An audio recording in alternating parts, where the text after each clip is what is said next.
hemos aprobado un decreto ley de revalorización de las pensiones con un incremento del 0,9%, que es la estimación media que se hace de inflación. Los efectos de esta subida se retrotraen al 1 de enero de este año y, en consecuencia, no habrá ninguna merma de poder adquisitivo de los pensionistas. Buenas noches. Pedro Sánchez ya tiene su gobierno y la primera de sus medidas ha sido una de importante calado económico. La subida de las pensiones, la nómina de los jubilados asciende un 0,9%, es decir, 10 euros de media que se van a ingresar en la cuenta el próximo mes de febrero, ya que en este no ha sido posible por los tiempos.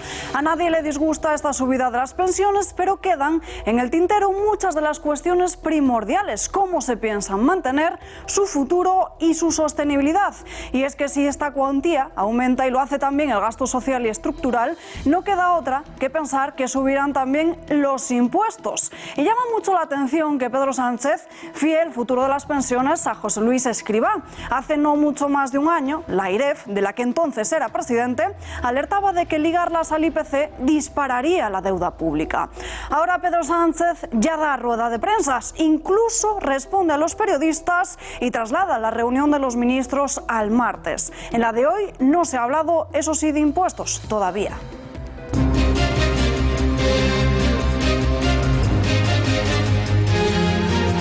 Dirigentes políticos y personalidades reconocidas del mundo judicial se oponen al nombramiento de Dolores Delgado como fiscal general del Estado. Ninguna de estas críticas parecen haber importado a Pedro Sánchez, que sigue manteniendo su propuesta. En Ciudadanos piden al socialista que rectifique.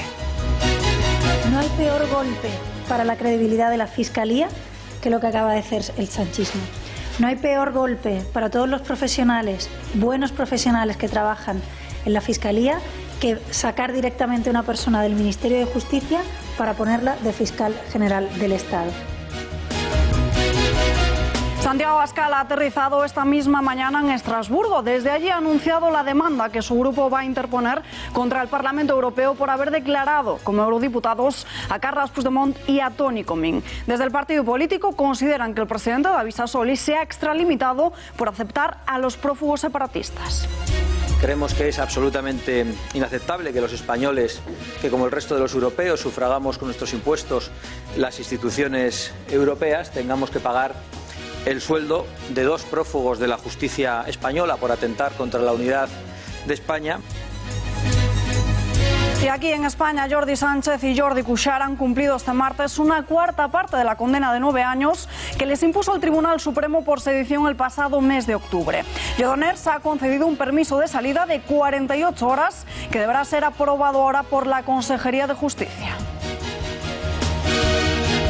La Guardia Civil alerta vuelve uno de los timos más recurrentes de los cajeros automáticos, y más ahora, en época de rebajas. Les damos los consejos para evitarlos en unos minutos.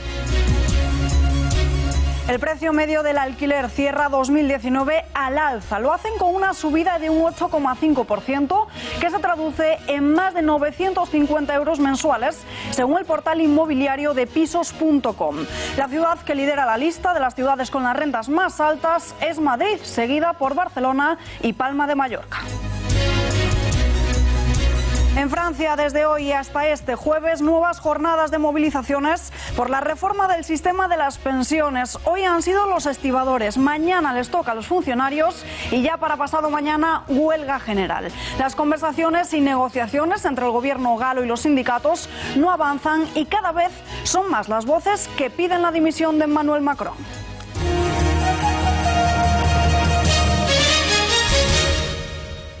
Que es la revalorización de las pensiones para este año. Este Gobierno cumple así con un compromiso de garantizar que los pensionistas no pierdan poder adquisitivo, y por esa razón hemos aprobado un decreto ley de revalorización de las pensiones con un incremento del 0,9%, que es la estimación media que se hace de inflación. Los efectos de esta subida se retrotraen al 1 de enero de este año y, en consecuencia, no habrá ninguna merma de poder adquisitivo de los pensionistas. Y, del mismo modo, el decreto aprobado garantiza que, en caso de que la inflación supere el incremento del 0,9% previsto, pues los pagos a los pensionistas recibirán o los pensionistas, mejor dicho, recibirán en un único pago antes de abril del año 2021 la diferencia entre la subida del 0,9% y la correspondiente al IPC. Con esa medida termina la primera reunión del Consejo de Ministros de este gobierno bicolor con la subida de las pensiones. Luz verde a la revalorización general del 0,9% que coincide con la estimación media del IPC. Con esta nueva subida, la pensión media de los jubilados españoles se eleva a casi 9 euros. Es decir, la nómina de muchos va a superar los 1.000 euros. A finales del pasado año se aplazó esta subida de las pensiones hasta la formación del gobierno, argumentando el retraso por las dudas legales al estar en una situación de ejecutivo en funciones.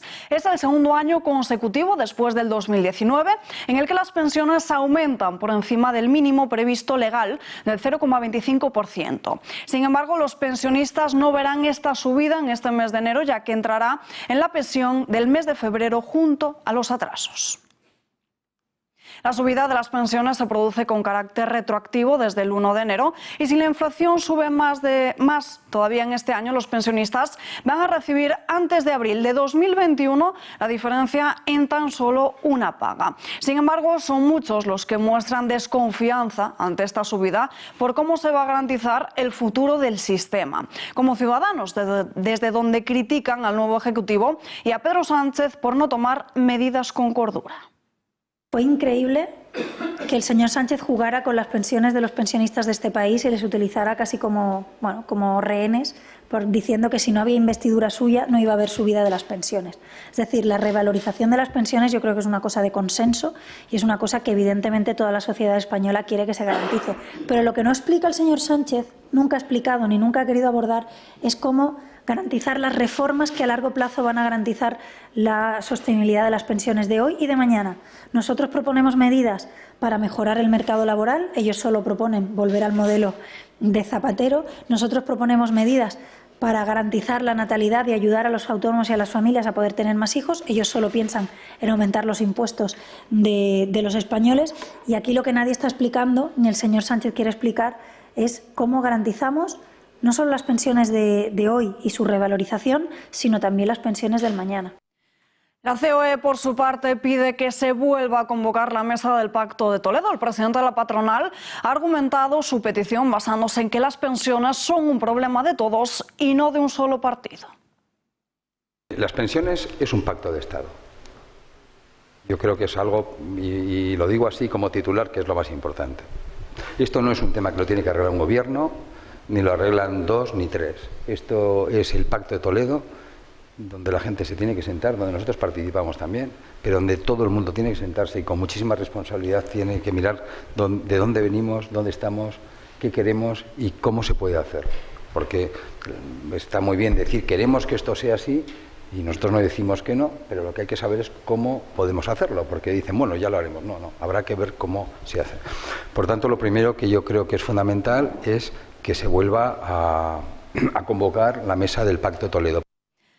Ya lo ven, Pedro Sánchez estrena Ejecutivo subiendo las pensiones, pero ¿qué va a suponer esto a largo plazo? Se lo preguntamos al periodista y director de Pulso Económico, Xavier Cajo. Xavier, muy buenas noches. Buenas noches, Alba. ¿Qué implica esta subida del 0,9%? ¿Se garantiza la sostenibilidad y el futuro del sistema? No, es una medida ya comprometida de compensar a los pensionistas del aumento de los precios de consumo. Los precios de consumo han aumentado un 0,8 y se les aumenta un 0,9, un pelín más, un 0,1% más. Eso sube las medias.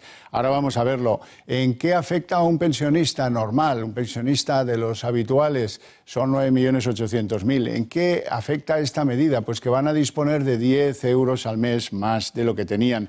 Las medias han crecido y ahora la media jubilatoria está en 1.150 euros. Es bastante menos para las viudas y los viudos. Las viudas y los viudos se benefician en esta subida solo de un 6,42 euros con 42 céntimos y la media solamente sube hasta 714 euros mensuales. Bueno, esas son las cosas, son buenas noticias. Desde luego, la compensación por el aumento de los precios es de justicia, estaba comprometida, no la pudo hacer el gobierno hasta principios de año hasta consolidar el nuevo gobierno y ha sido, eso sí, la primera medida de este gobierno de coalición. En cambio, hay una mala noticia, no para los pensionistas, sino para los que aspiran a serlo, porque desde el 1 de enero han cambiado las normas para ser acreedor de una pensión jubilatoria. Ahora ya se exigen 65 años y 10 meses. Antes no. No puedes jubilarte si no tienes 65 y 10 meses y eso va a ir creciendo progresivamente. Segunda condición, tener pagados los correspondientes emolumentos de pensión desde 36 años y 9 meses. Esa es la historia, la trayectoria que tiene uno que tener. Es decir, hay que empezar a trabajar no menos de a los 30 porque si no, no alcanza. Y, aún peor, se ha ampliado el periodo de cómputo. Ahora son 23 años los que se meten en el ordenador para que te diga a usted le corresponden tantos centenares o miles de euros cada mes. Así es que buenas noticias para los que ya son pensionistas jubilados y malas noticias para los que aspiran a serlo. Gracias, Xavier. Y además de las pensiones, otra de las marcadas como prioridades por este nuevo Ejecutivo es la derogación de la reforma laboral. Dos medidas de amplio calado económico, pero esta última promesa de la ministra de Trabajo, de Yolanda Díaz, ha quedado pospuesta como mínimo hasta la próxima reunión de gobierno. Antonio Garamendi, en ese mismo foro de justicia que escuchábamos antes, ha mantenido su postura contraria a anular la reforma laboral y mucho menos haciéndolo de un día para otro. Ha habido un término que es, ayer mismo la ministra lo ha dicho, ¿no? Pero es, vamos a quitar entera la reforma laboral. Bueno, creo que eso es prácticamente imposible. Digo imposible porque a ver cómo lo haces de golpe, es decir, son normas de todo tipo, o sea, yo no creo que sea tan sencillo anular de golpe la reforma laboral. Pues sí, claro que se pueden mirar cosas, todo es mejorable. Ahora, como realmente lo que hagamos es quitar el espacio, y voy a decir el término, de adaptación de las compañías a las circunstancias, pues bueno, pues lógicamente este país creará menos empleo. Pedro Sánchez no ha querido desvelar cuáles serán los próximos pasos del Ejecutivo de los días venideros, pero sí ha salido a defender públicamente el nombramiento de Dolores Delgado como fiscal general del Estado. El enfado del mundo judicial y el revuelo causado no ha sido suficientemente importante para el socialista, que no ha titubeado en ningún momento sobre esta elección. La respalda ensalzando, atención, su independencia. Si uno mira su currículum, es impecable. Está absolutamente acreditada. Tiene un currículum impecable, una trayectoria en la Fiscalía incuestionable. Es cierto que ha sido miembro de un Consejo de Ministros, que entró como independiente, que ha mantenido su carácter independiente y que vuelve, bueno, pues a la carrera fiscal que ha desempeñado durante estos últimos años. Es cierto que la señora Delgado ha sido miembro del Consejo de Ministros como independiente, es cierto que ha formado parte de las listas del Partido Socialista como independiente. Lo único que yo le he pedido a la señora Delgado es, uno, independencia y dos, pues que se garantice el estricto cumplimiento de la legalidad democrática. De este modo ha despachado Sánchez la polémica sobre Delgado. No afectan las críticas de otros grupos políticos y mucho menos la postura que el Partido Socialista adoptó en su día cuando era oposición. Desde la otra bancada criticaban otros nombramientos del Partido Popular para dirigir la Fiscalía por considerarlos demasiado cercanos al Gobierno. Incluso ya desde los asientos azules de la Cámara Baja aseguraban que el PSOE no controlaría nunca la Fiscalía. Preguntar a este Gobierno si va a ordenar a la Fiscalía, se olvida de los más elementales principios del Estado de Derecho. Primero, el Gobierno nunca, jamás, este Gobierno socialista jamás ordena a la Fiscalía porque respeta su autonomía. En segundo lugar, este Gobierno respeta la autonomía judicial. Así que en su propia pregunta, si va a ordenar este Gobierno, eso lo hacía el Partido Popular. Eso lo hacía su Gobierno, señor Hernández. Asimismo, no ha salpicado ni un poco el cabreo de fiscales y magistrados por este salto del escaño y de la sede ministerial a la Fiscalía. A ojos del decano del Ilustre Colegio de Abogados de Madrid, la persona que desempeñase ese papel no debería tener raíces políticas ni vínculo alguno con ese mundo. Evidentemente, el hecho de que el fiscal general o la fiscal general dependan del gobierno no es una cosa típica, es una cosa que sucede. En Estados Unidos el fiscal general lo nombra el presidente de los Estados Unidos, en Francia pasa igual. Pero a mí estéticamente no me gusta en absoluto. ¿Qué voy a decir? Es decir, cuando uno tiene frente a un fiscal, lo que pretende es que defienda la legalidad, beneficie o no beneficie a unos posicionamientos que podrán ser más o menos legítimos, que yo en eso no entro, políticos. Por tanto, a mí me parece que el fiscal general debería ser una persona que estuviera desvinculada del mundo político y que no pasara directamente de un ministerio tan clave como es el Ministerio de Justicia a la Fiscalía General del Estado. Tanto el Partido Popular como Ciudadanos han exigido que el socialista rectifique de un paso atrás en este nombramiento. Igualmente señalan el interés del Grupo Socialista de querer tener a su disposición y bajo su control todas las instituciones y organismos públicos. Este gobierno no ha podido empezar peor. Lo primero que ha hecho este gobierno es pasar directamente a una persona desde el Ministerio de Justicia, desde ser ministra de Justicia, hasta ser fiscal general del Estado.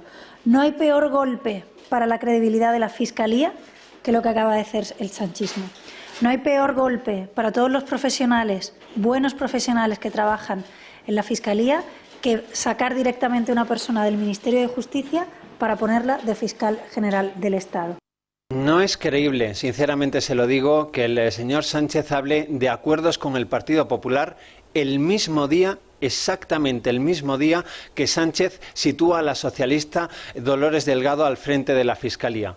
Nuestra obligación es denunciarlo alto y claro. Y, por cierto, también vamos a llevar y vamos a solicitar la comparecencia de Pedro Sánchez en el Congreso de los Diputados para que nos explique los razonamientos de esa decisión de llevar a la señora Delgado al frente de la Fiscalía General del Estado. No es creíble.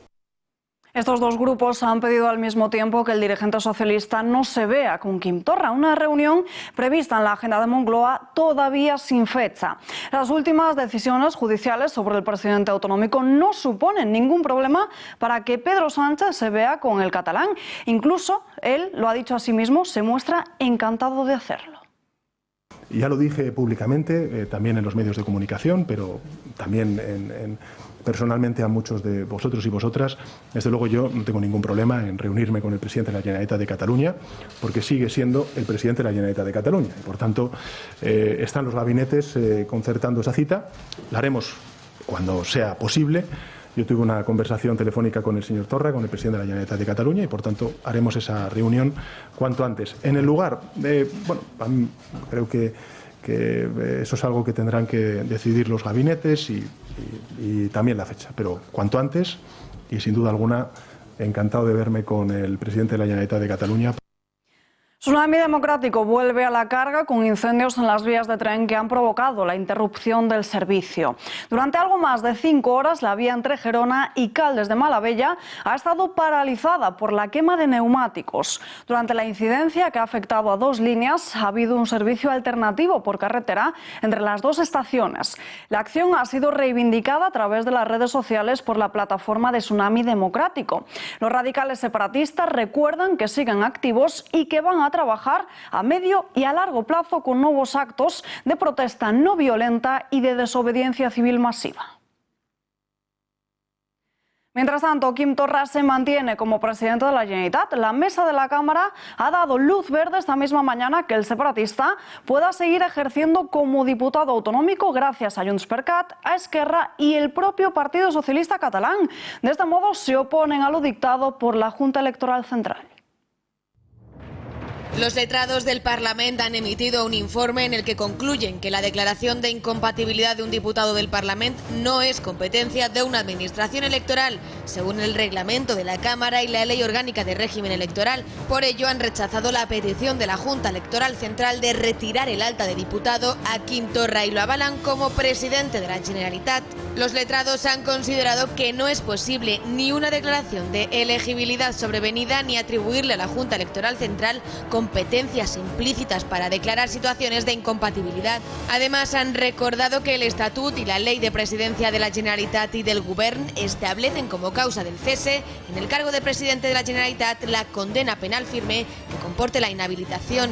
Por otra parte, han destacado que el reglamento del Parlamento incluye entre las causas de pérdida de la condición de diputado la condena a una pena de inhabilitación por una sentencia judicial firme. Esto todavía no ha ocurrido, ya que la Junta Electoral Central sí ha adelantado al Tribunal Supremo que todavía no ha dictado dicha sentencia. Ayer Carles Puigdemont debutaba como parlamentario en Estrasburgo desde su asiento y hoy lo ha hecho desde la tribuna. En sus primeras palabras en la Eurocámara ha defendido la independencia de Cataluña y ha mostrado su intención de venir a España. Patricia Tenorio, a finales de febrero. Muy buenas noches. Sí, Alba, ahora resulta que Puigdemont querría venir a nuestro país para visitar a finales de febrero a los presos, pero eso sí, siempre y cuando sus abogados le aseguren que no va a ser detenido. Y si hablamos ahora del pleno de hoy del Parlamento Europeo, ha tomado la palabra por primera vez el expresidente de la Generalitat, Carles Puigdemont, y lo ha hecho para pedir soluciones políticas para Cataluña. Le pide a Europa que interfiera en ese conflicto que hay con España, pero la presidencia del Parlamento Europeo le ha dicho que no, que este es tan solo un conflicto interno de España. Gracias, primer ministro Plenković, por respaldar el diálogo entre Cataluña y España. Cataluña es hoy una cuestión interna de la Unión Europea y va a estar muy presente durante la presidencia croata. Por eso, una solución política tiene que encontrarse a través del diálogo y la negociación.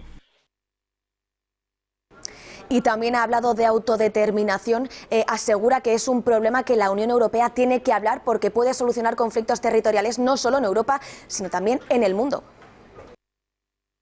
Por eso, una solución política tiene que encontrarse a través del diálogo y la negociación.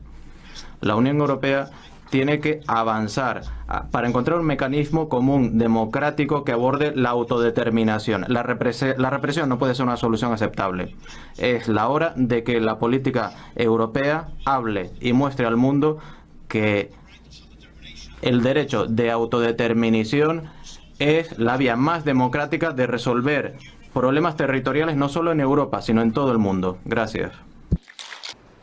Y por último, Alba, pedir disculpas por una información errónea que dimos ayer, y es que el presidente del Parlamento Europeo, David Sassoli, no llamó la atención a Puigdemont y Comín, sino que lo hizo al eurodiputado de Vox, Jorge Buxade. Pedir disculpas de nuevo por esta información.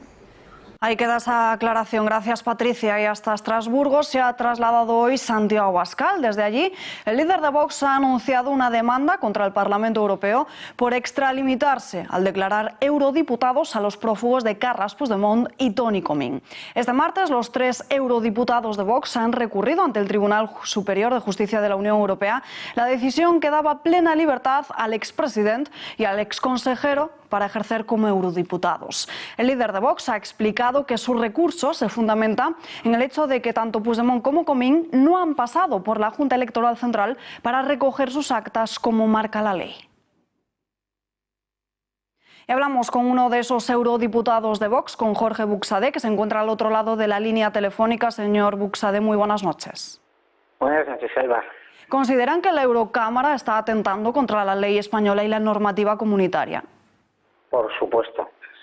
Yo sé que te voy a, si me permites, una rectificación. Ayer el presidente Sassoli no es que me llamara la atención, es que vulneró el derecho que tengo como diputado. El procedimiento en el reglamento del Parlamento permite a los diputados plantear una llamada moción de orden, es decir, discutir alguna cuestión relativa al propio reglamento. Yo lo que iba a poner al inicio de la sesión de manifiesto es que estaban sentados 2 eurodiputados que no deben ser considerados así y que, por tanto, se corre el riesgo de que todas las decisiones que adopte el Parlamento Europeo estén viciadas de ilegalidad. Estos no son diputados y, por tanto, sus votos no deberían computar.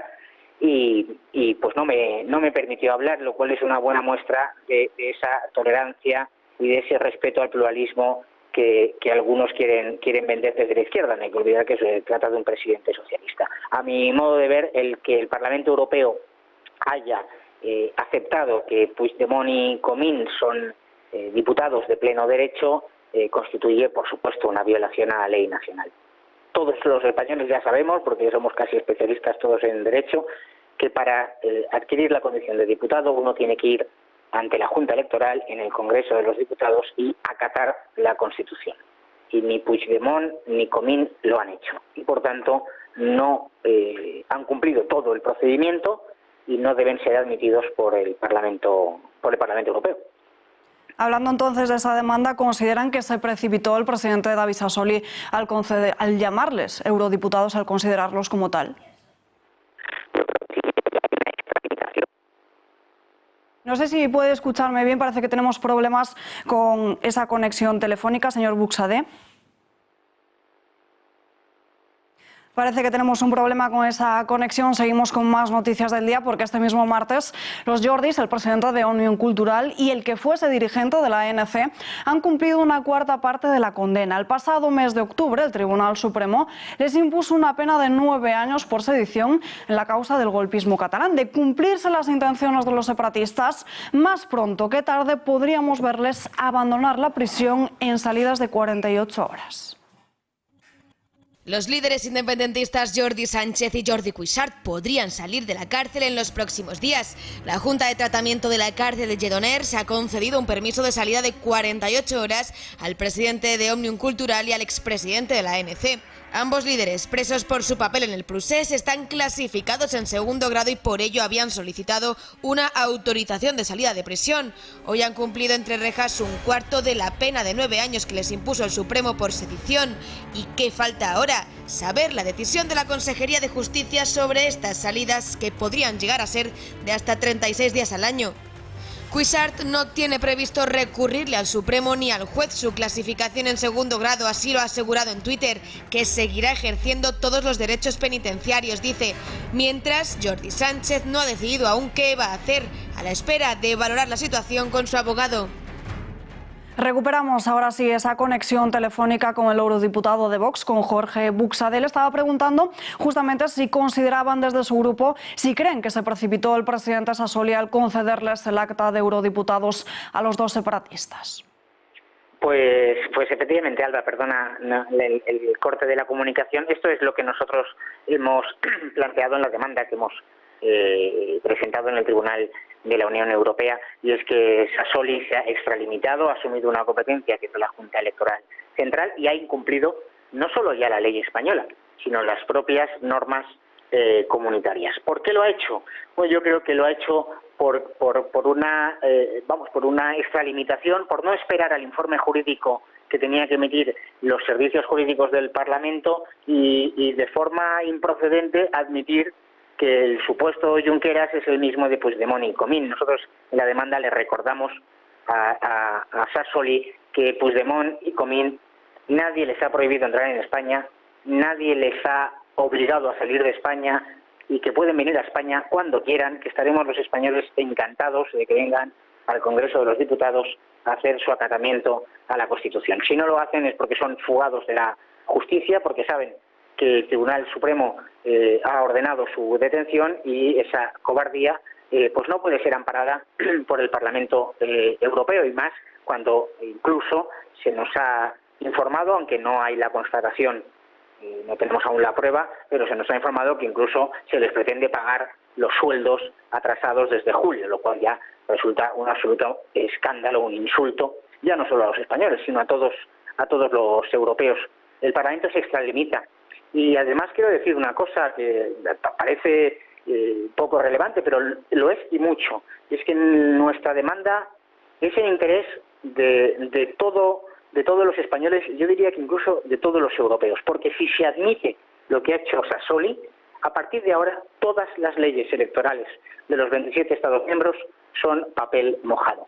Esto es un avance de esta institución del Parlamento Europeo absolutamente ilegal. Y es horroroso que un Parlamento Europeo se salte la ley de uno de sus Estados miembros. Lo único que le vamos a pedir, y le hemos pedido al Tribunal de Justicia, es que resuelva esta discusión. ¿La ley española sigue vigente o no? Porque a partir de ahí, obviamente, habrá que tomar las correspondientes respuestas políticas. Hablando de peticiones, han pedido también al Gobierno y a los servicios jurídicos del Estado que sigan los pasos de Vox y que también demanden a la Eurocámara. ¿Creen realmente que les van a respaldar? Bueno, la pelota está en el tejado del Gobierno de Sánchez.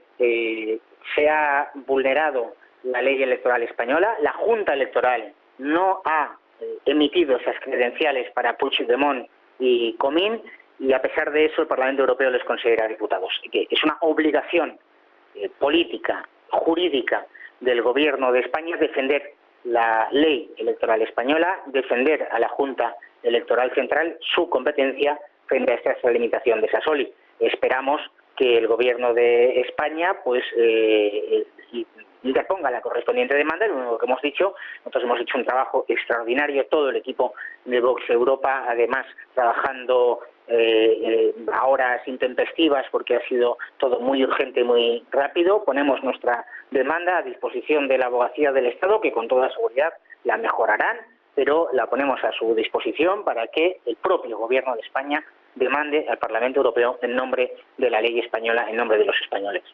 No sé si habrán coincidido en los pasillos con Carles Puigdemont y Toni Comín. ¿De ser así? ¿Han intercambiado algún tipo de palabra? No, por supuesto que no, sí. Es evidente que aquí pues en algún momento nos hemos cruzado, pero yo no tengo nada que decirles. Considero que no son miembros del Parlamento Europeo y considero que su responsabilidad y su obligación, su deber moral y político y jurídico es acudir ante el Tribunal Supremo y responder de los eventuales delitos por los cuales se les acusa. Todo lo demás es propaganda, falsa propaganda separatista, y aceptar que los políticos fugados de la justicia española puedan de algún modo representar algo en este Parlamento Europeo. Pues señor Buxade, muchísimas gracias por atender a nuestra llamada. Muy buenas noches. Gracias a vosotros, muchísimas gracias, y perdonad la disrupción de la llamada. Disculpas aceptadas. Abrimos ya sección de tribunales con el director de Confilegal, con Carlos Berbel. Carlos, muy buenas noches. Buenas noches, Alba. Bueno, lo hablábamos antes, Dolores Delgado, nueva fiscal general del Estado. No ha sentado nada bien esta noticia en el mundo judicial. No, no ha sentado nada bien, pero yo creo que el que ha opinado de forma más precisa ha sido Edmundo Val, el portavoz adjunto de esto de Ciudadanos, que ha dicho que no es ilegal, pero que le parece que es inmoral. Bueno, es una definición.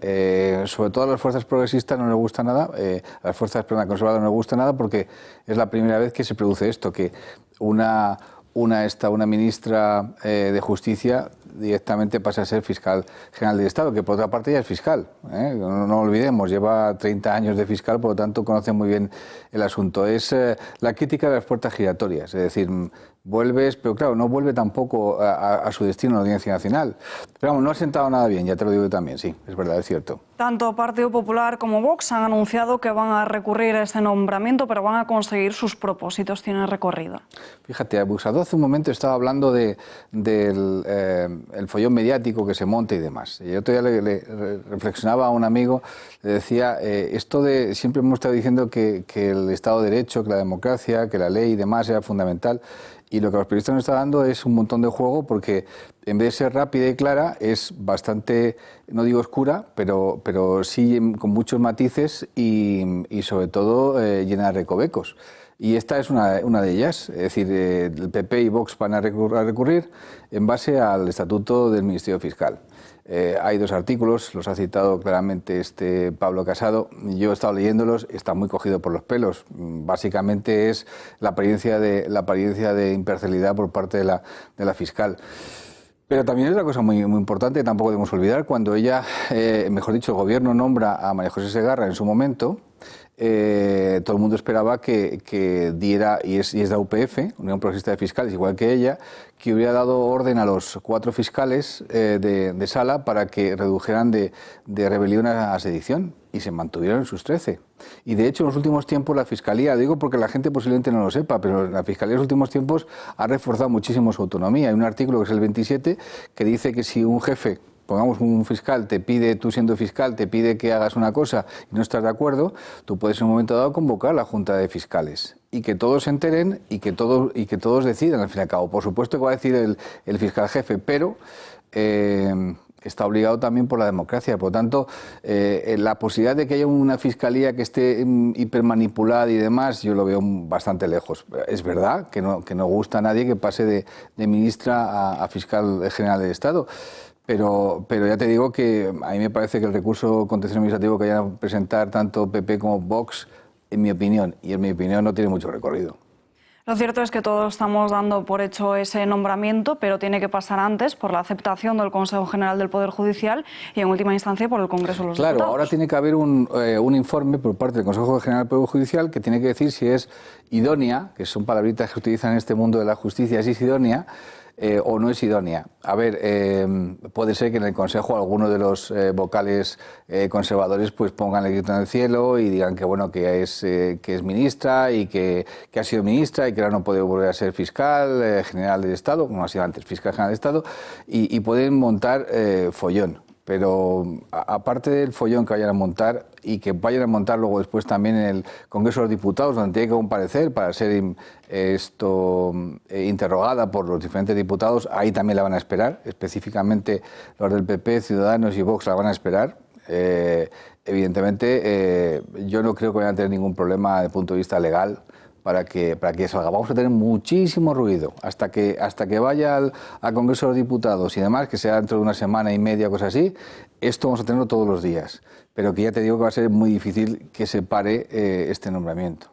En el caso de que salga adelante, Delgado va a sustituir a María José Segarra, que ha estado 1 año y medio en este cargo. Señora. ¿Sabemos qué va a hacer en el futuro? Pues ella ha pedido ya su regreso a Sevilla.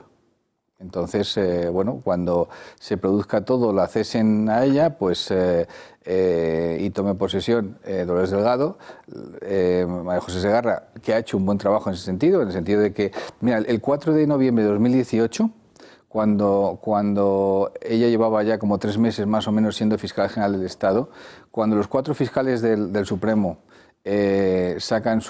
ponen sobre la mesa su acusación contra los imputados, los procesados en el proceso y dicen que hay rebelión, ese día yo dije que era el día de independencia de la Fiscalía General del Estado, o de los fiscales.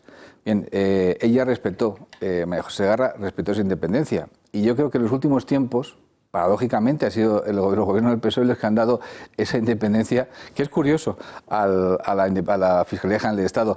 Hasta hace prácticamente 6 años, al fiscal lo podían cesar cada semana. El último gobierno de Zapatero, recordémoslo, fue Cándido Conde Pumpido, que empujó esto, hizo que el fiscal sea inamovible desde el momento en que le nombran hasta el final de su nombramiento. O sea, puede robar, o puede morirse, o puede renunciar, o lo que sea, pero por su trabajo no le pueden cesar. Más noticias del día. Jordi Sánchez y Jordi Cuixart han solicitado ya sus primeros permisos y la cárcel de Lledoners ha propuesto 2 días, pero esto es solo una propuesta que todavía tiene que ser aprobada, ¿no? No, la va a aprobar la Instituciones Penitenciarias de la Generalitat y yo te juego lo que quieras. 100 euros, ¿te juegas 100 euros a que sí? No me juego nada. Yo te digo que sí, le van a dar, han cumplido ya una 4ª parte, por lo tanto tienen derecho a tener hasta 36 días de permiso divididos en 2 partes, 18 el primer semestre y 18 el segundo semestre. A ver, ahora a continuación, ¿qué puede pasar? Pues mira, de acuerdo como tenemos ahí mismo el reglamento penitenciario, a una persona que ha sido condenada a lo suyo, puede ser que le den el 2.º grado en cualquier momento a partir de ahora, o le apliquen el 100.2 del reglamento, que es para salir todos los días, el 3.º grado, perdón, para salir todos los días y volver por la noche. El tercer grado les posibilitaría ir a salir a trabajar, a lo que fuere, y dormir por la noche y el fin de semana estar en casa. Pero bueno, a ver, a mí no me enseñaría nada. Bueno, lo hemos contado antes, debut de Carles Puigdemont con esa intervención en la Eurocámara, pero el Tribunal Supremo había pedido que se le suspenda como tal. ¿Cómo es posible que no se haya tramitado todavía suplicatorio? Se ha tramitado, lo que pasa es que el suplicatorio tiene que llevarlo al Parlamento, al Pleno, y tienen que debatirlo. Es como ocurre aquí en España, cuando un diputado, cualquier juez pide un suplicatorio, evidentemente tienen que hacer un pleno para decidir si se lo dan o no se lo dan. Normalmente eso lo suelen dar. Hay una cosa que yo quiero precisar con respecto a lo que ha dicho Buxadó. Les van a pagar desde el primer día. O sea, como los diputados, desde el día 13 que fueron reconocidos como los diputados, van a cobrar todo. no se lo van a quitar para nada, porque el Tribunal de Justicia de la Unión Europea ha dicho que son eurodiputados. Ahora, recuerda también que tanto Comín como Puigdemont presentaron hace poco tiempo un recurso de amparo, y te digo porque esto, pues están jugando a que vamos a lo mejor vamos a España, que vamos a España. Presentaron un recurso de amparo ante el Tribunal Constitucional para que les permita venir a España sin ser detenidos. Pero eso, hoy por hoy eso es muy difícil. Quiere decir, hay una orden de búsqueda y captura, en el momento en que pisen territorio español van a ser detenidos. Pues Carlos Verdel, muchísimas gracias por estar aquí con nosotros. Muy buenas noches. Un placer. Seguimos hablando del nuevo gobierno porque ante la entrada de Podemos en el mismo se refuerza la figura de Iván Redondo. El asesor de Pedro Sánchez seguirá como secretario de Estado y director de gabinete de la presidencia en esta legislatura que recién acaba de comenzar, pero lo va a hacer asumiendo más competencias. Entre ellas están asuntos sociales, internacionales o la comunicación con los ciudadanos. Bajo sus decisiones estará también la Oficina Nacional de Prospectiva y Estrategia de País a Largo Plazo, que es de nueva creación. De este modo, el socialista reafirma su confianza en el gurú electoral. Lo más radical del feminismo llega al Ministerio de Igualdad de la mano de Victoria Rosell y Beatriz Gimeno. Estos son algunos de los fichajes estrella de Irene Montero. Cuando Irene Montero recibió la cartera de Igualdad, ya tenía pensado con quién quería recibir aplausos en su ministerio. Ha elegido a 3 mujeres. Noelia Vera, la portavoz de Podemos, es la nueva secretaria de Estado de Igualdad. Trabajarán mano a mano. Es periodista y estuvo en el programa La Tuerca con Iglesias y Monedero. También llega al equipo de Montero Victoria Rosell. Es magistrada y tuvo que renunciar a su escaño en 2016 porque se enfrentaba en ese año a 3 presuntos delitos: prevaricación, cohecho y retardo malicioso, de los que salió airosa. Según ella, fue una campaña de difamación contra su persona, pero la recordarán por vídeos como este, en el que se enzarzaba en una discusión en el aeropuerto de Gran Canaria con un guardia civil, tras pasar por el arco de seguridad.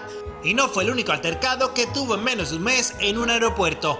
Rosell, que forma parte de Jueces y Jueces para la Democracia, se pone al frente de la delegación del Gobierno para la violencia de género.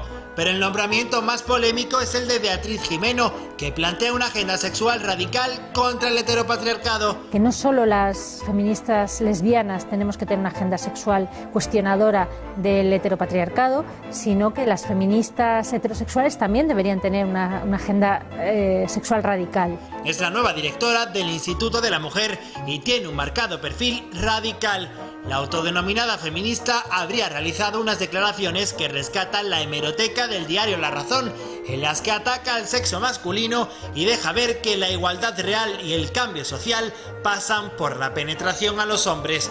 El 17 de diciembre también publicaba un tuit en el que rechazaba la prisión permanente revisable e incluso iba más allá. No quiere ni más presos ni más cárceles. Su ideal sería cerrarlas. Lo que no sabemos es si cambiará de parecer como lo hizo ya en 2016 y 2017, cuando publicaba y firmaba en el diario.es que la gestación subrogada era una propuesta sensata, mientras que en El País hacía todo lo contrario. Decía que las mujeres no pueden convertirse en un objeto de compraventa. Son los nuevos fichajes de Podemos para el Ministerio Morado de Igualdad.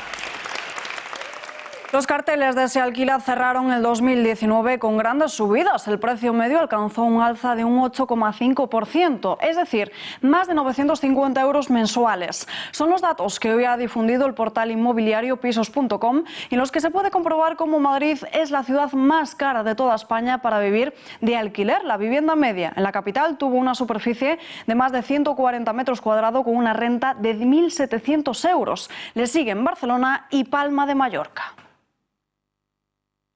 Cita con el mundo del regalo promocional en IFEMA hasta este jueves 16 de enero. Se trata de la 12ª edición del Salón Internacional del Regalo Promocional y Maquinaria para la Personalización, PromoGIF 2020. Se va a presentar la oferta más novedosa de este sector de la mano de más de 500 empresas expositoras y marcas procedentes de 26 países en el pabellón 12 de la Feria de Madrid. Asimismo, el Salón confía en superar los 6.500 visitantes anunciantes profesionales. Con estos datos, el certamen se confirma una vez más como la mayor plataforma comercial para el sector de publicidad a través de objeto en la península ibérica y la feria de referencia para esta industria en el sur de Europa. Se celebra un momento propicio para esta industria que volvería a los niveles de facturación previos a la crisis iniciada en el año 2007.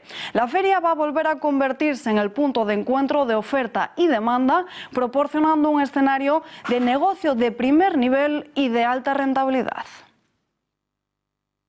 Muy pendientes de Tarragona, donde se ha producido una explosión de una planta química. Los hechos han ocurrido sobre las 8 menos 20 de esta misma tarde y ya se ha confirmado que hay una muerte y también 6 heridos que tienen quemaduras de gravedad. La Policía Autonómica ha activado todas las patrullas disponibles, así como se han trasladado hasta el lugar de los hechos los bomberos de la Generalitat y policía local. La deflagración habría provocado incluso la rotura de cristales en los edificios de la zona y también desencajado alguna ventana. Protección Civil ha pedido a los vecinos que se confinen en sus casas. Esta empresa es la única de España que procesa óxido de etileno. El teclado falso, la clonación de tarjetas o la técnica del lazo. Acudir a un cajero automático puede parecer cada vez una operación de riesgo por las alertas masivas de fraude. Se está registrando una avalancha de denuncias por ser víctimas de engaño, tanto en cajeros como en comercios. Este gesto tan común, sacar dinero con la tarjeta, se está perdiendo poco a poco y quién sabe si con el tiempo acabará desapareciendo. Cada vez usamos más las nuevas tecnologías para pagar, pero aún son muchos los que acuden a los cajeros automáticos. Pues cuidado, porque podemos estar siendo objeto de un fraude. Vuelve la estafa a los terminales de las entidades bancarias. Las redes criminales modifican los cajeros con cepos o clonadores de tarjetas y a simple vista no nos percatamos. Pero ¿cómo podemos evitar ser víctimas de estos timos? Lo primero de todo, el primer consejo es no acudir nunca a un cajero automático si estamos solos, siempre hacerlo acompañados. Comprobar que la ranura de la tarjeta está libre y también la de los billetes, que no tiene nada que la tape y que pueda hacer que se queden dentro del cajero automático. Y siempre que el teclado no esté duplicado, que no tenga otro encima, que pueda guardar nuestro PIN. Si aún así la operación bancaria que realizamos es correcta, nos la confirma la pantalla del cajero, pero no sale el dinero, el primer paso es avisar al banco y nunca abandonar el lugar y desconfiar siempre de los que se ofrezcan a ayudar. Y si es de los que rehuye de pagar en efectivo y siempre lo hace con tarjeta, también debe estar alerta. Cuando acuda a un establecimiento nunca la pierda de vista, porque se la podrían clonar o incluso fotografiar la numeración y el código CVV. Todos los datos que son necesarios para usarla sin tenerla físicamente. Es el denominado skimming. Cuando vaya a pagar, pásela personalmente por el datáfono, y es que es fundamental comprobar siempre que el importe cobrado es el que corresponde. Es recomendable desactivarlas para el pago online o activar el aviso con código de verificación por SMS para usarla en la web. Consejos que pueden evitar que nos llevemos un susto en el cuerpo y que nos dejen la cuenta en números rojos.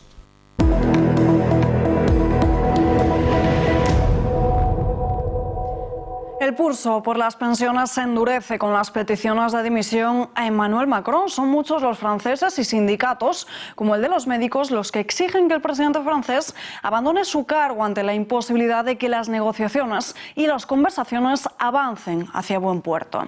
Los colectivos han convocado manifestaciones y paros durante 3 días seguidos. Hoy ha sido la primera de estas jornadas. La semana pasada fueron los empleados de refinerías y esta semana toca a los estibadores, que se han manifestado en la jornada de este martes. Estaban convocados, como decimos, a una operación de puertos muertos. Ya para mañana miércoles, los trabajadores de la función pública están llamados a concentrarse ante el Ministerio de Finanzas. Y para el jueves, de nuevo, todos vuelven a la calle en una huelga general a alzar la voz contra la reforma del sistema que pretende imponer Macron. El proyecto de ley de reforma del Sistema Nacional de Pensiones debería aprobarse a finales de este mes de enero en Consejo de Ministros para que ya en el próximo, en febrero, fuese discutido en los siguientes meses por la Asamblea Nacional. En las últimas horas, Saba, la osenda liberada en los picos de Europa hace unos meses, se ha dejado ver. Se trata del primer contacto visual con el animal desde su suelta. Se ha podido comprobar su buen aspecto y su adaptación al medio. Fue recogida cuando era apenas una cría en las inmediaciones del cercano Osero de Proaza a finales de mayo del año pasado. Padecía desnutrición, deshidratación y alteraciones neurológicas y fue enviada, por tanto, a un centro veterinario para poder estabilizarla. Allí estuvo hasta 3 meses hasta que fue liberada al medio natural. Desde entonces ha alternado su día a día, uno refugiado y otro en búsqueda de alimentos. Aunque el oso pardo ibérico no es una especie en extinción, sus ejemplares en España no son tan abundantes como anteriormente. En nuestro país habitan unos 250 osos pardo. Nosotros nos despedimos ya, no hay tiempo para más, pero les dejamos como siempre con Tiempos Modernos y después El Gato al Agua. Mañana a las 8:30 volvemos con más información. Gracias y muy buenas noches.